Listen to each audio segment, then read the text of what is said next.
Hi, in this video we are going to start the study of the chapter Real Numbers.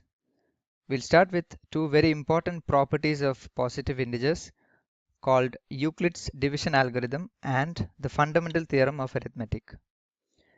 So these two properties have some very interesting applications and we'll cover those later. But first we need to look at another property called Euclid's division lemma. So first let's consider two positive integers, for example 17 and 6. If you look at the division of 17 by 6, so if you try dividing 17 by 6, you'll see that the quotient is 2 and there's a remainder of 5. So you can write 17 as 17 equals 6 into 2 plus 5. Okay, let's consider another example 20 and 4. So if you try dividing 20 and 4, you'll get a quotient of 5. So you can write 20 is equal to 4 times 5 and there's no remainder. The remainder is 0.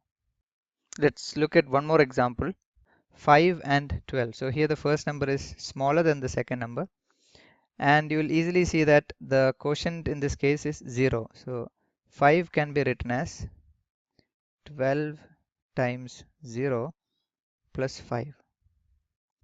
So what do we observe from these three examples? We have taken two numbers a and b and we have found two other numbers q and r such that a equals bq plus r and 0 less than or equal to r less than b. So in each of these examples, so in the first one 17 and 6, a is 17 and b is 6. Similarly for the second and third examples. So the first number is a and the second number is b and we have found two whole numbers q and r. So if you look at this example, q is 5, okay, and r in this case is 0. So r is the remainder. So in this case it's 0. Now if you look at the third example, so here you can write this is a and this is b, 0 is q and r in this case is 5. So there are a couple of things to note in this case. The first thing is that q and r are going to be unique. Okay, so if you look at any of these examples, you'll easily find that you cannot express a and b in this form using another set of numbers for q and r. So q and r, for any pair of numbers a and b, q and r are unique. And the second thing to note here is this inequality here, 0 less than or equal to r less than b. So if you look at the first part, 0 less than or equal to r, or r is greater than or equal to 0. When is r equal to 0? R is equal to 0 when a is a multiple of b. So in this example we see that r is equal to 0 because 20 is a multiple of 4 and r is always less than b.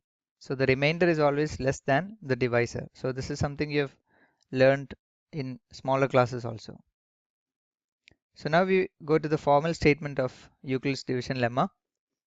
So it goes like this: given positive integers a and b, there exist unique integers q and r satisfying a equals bq plus r and 0 less than or equal to r less than b. That's the statement of Euclid's division lemma.